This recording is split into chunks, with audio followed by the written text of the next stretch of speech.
Hello there, this is John Hall from Right Here Pens with another of our video pen reviews, and this one is rather special. It's one of OMAS's limited editions, and it's the first sort of British themed limited edition from OMAS for many years, and it is of course the Shakespeare pen, which, if you're a fan of these things, you will know was actually released on Shakespeare's birthday on the 23rd of April this year. And yes, I'm afraid it's taken me this long to get around to doing the video review. And I'm aware that our colleagues in the Fountain Pen Network have also done a review of this, and I would really commend that to you. It's a very well done review. Probably contains rather more detailed information than I'm likely to give. But anyway, enough of the beginning. I think the thing to do is to move to look at the pen and the accoutrements, I suppose is the word I'm searching for. So here we go. Well, as you can see, I'm cowering behind a sizable box. I'm not sure whether the video is picking it up, but on the box it says William Shakespeare Anniversary Limited Edition, and there's the OMAS sign and the Shakespeare Birthplace Trust logo on it as well.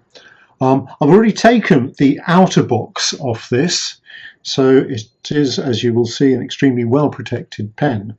So I now lift the lid on this rather attractive cloth type covered cardboard, and I pop that down there, and already you can see another wooden box, really nice colour, really nice finish to it. And I'm actually going to take the wooden box out, and it is quite a weight, I've got to say, and put that here before I start revealing the full wonderfulness of the pen itself. So here we go. Now, this is a very nifty bit of design, because what we have here is something that looks extremely similar to an old writing desk. Pens from OMAS are always shipped very well protected. This one has already been opened, but anyway, it came in that outer bubble pack and is then sealed here. But now we're getting to the important bit, which is the pen, which I shall just pop here for a moment to draw to your attention another couple of bits. There's this really nice bottle of sepia ink. I can really recommend the OMAS sepia. It's a beautiful dark brown. You will thoroughly enjoy using it. And this, of course, has got this rather special box with, strangely enough, WS on the top. More of that anon. Right, so here we are.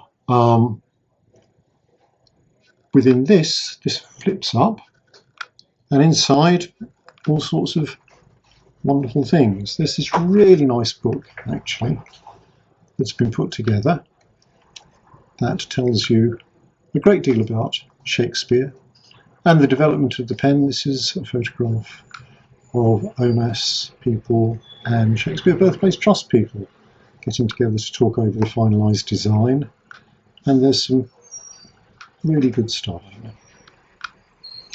Right, so now it's time to move on to the pen. And here we are. Now, I think this is pretty gorgeous. The wood is oak. The main material here is antiqued silver. The clip is copper. We'll have a look at these all in a bit more detail in a moment. As I take the pen out, it's beautifully proportioned and beautifully worked. I think the working on the metal here, the engraving on the metal here, is quite spectacular. We'll have a closer look at that in a moment. But in the meantime, I'm just going to move the box out of the way so we can really get down to having a look at the pen. Now, the first thing to say about this pen is that, being an OMAS, it writes. And it writes extremely well, and I'm about to demonstrate that with this prototype. So if you're intending to buy one, don't panic, it won't have been written with. This is a prototype which puts in that curious position of being probably priceless and valueless at the same time. This one's fitted with the italic nib, and this pen comes equipped with fine, extra fine, broad and medium nibs, and the italic too. And starts first time.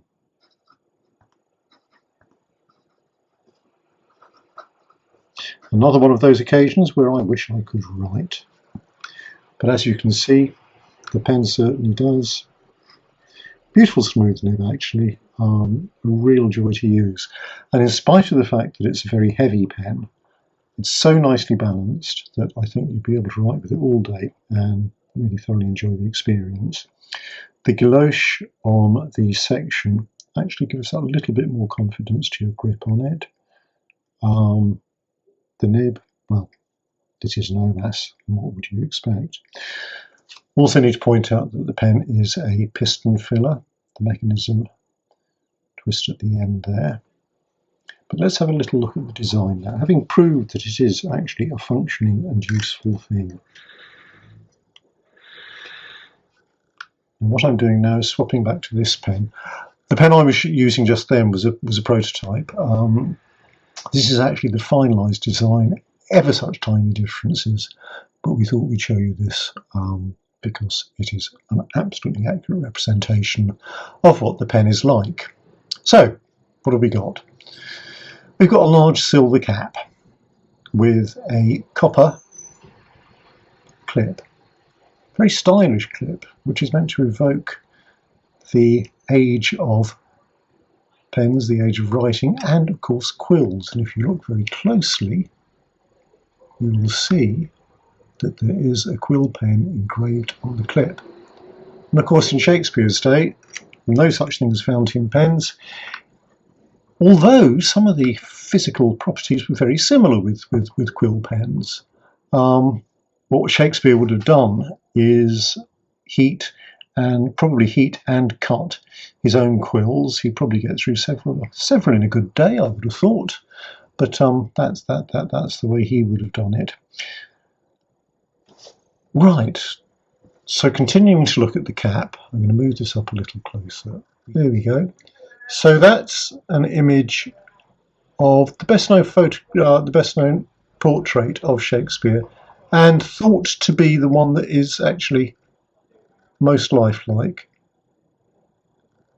And you'll see there's some beautiful patterning around here. This is actually taken from the portrait, from the lacework on his shirt. Now, by the time this was done, obviously Shakespeare was quite a wealthy man and could afford the best. And there's a picture of somebody writing in Elizabethan dress. So that would be very much as Shakespeare would have looked as he slaved away writing these writing his plays. On the top of the cap is a particularly interesting feature which I'm very pleased about. I'll just see if I can get it the right way up. In the Shakespeare Birthplace Trust, they hold what's generally acknowledged to be his signet ring, and this has been used on the cap of the pen as decoration. Now, I suppose if you've got a bit of sealing wax, you could probably pretend you were William Shakespeare and sign a letter. Who knows?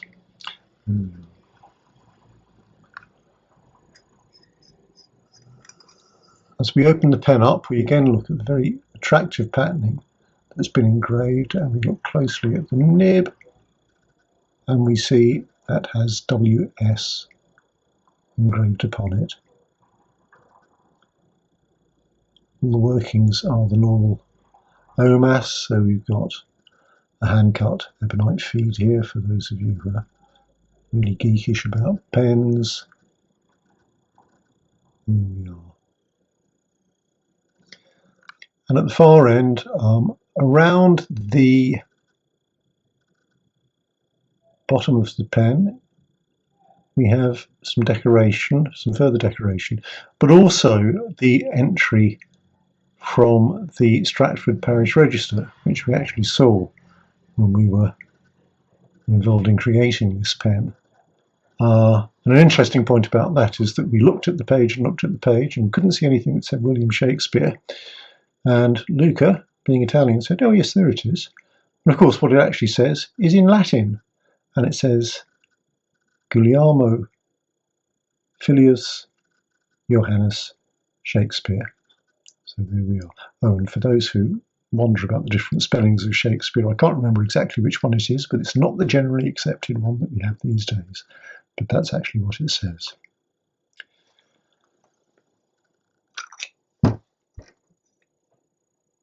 Now, the wood is oak. As I said, it's piston filler, and generally a thing of great beauty. Now, because the Shakespeare Trust, Shakespeare Birthplace Trust, have been so generous in giving us access to the treasures held in their archive, OMAS will be contributing a proportion of the profit from the sales of the pens to the Trust to help them continue their work of promoting the works of Shakespeare, telling people about Shakespeare throughout the world, and keeping him alive. So that's it, the OMAS William Shakespeare Limited Edition pen. I'm very proud of it. I think it's a classic example of collaboration between two splendid organisations, both at the top of their game, and producing something that individually they wouldn't be able to do, but together is magnificent.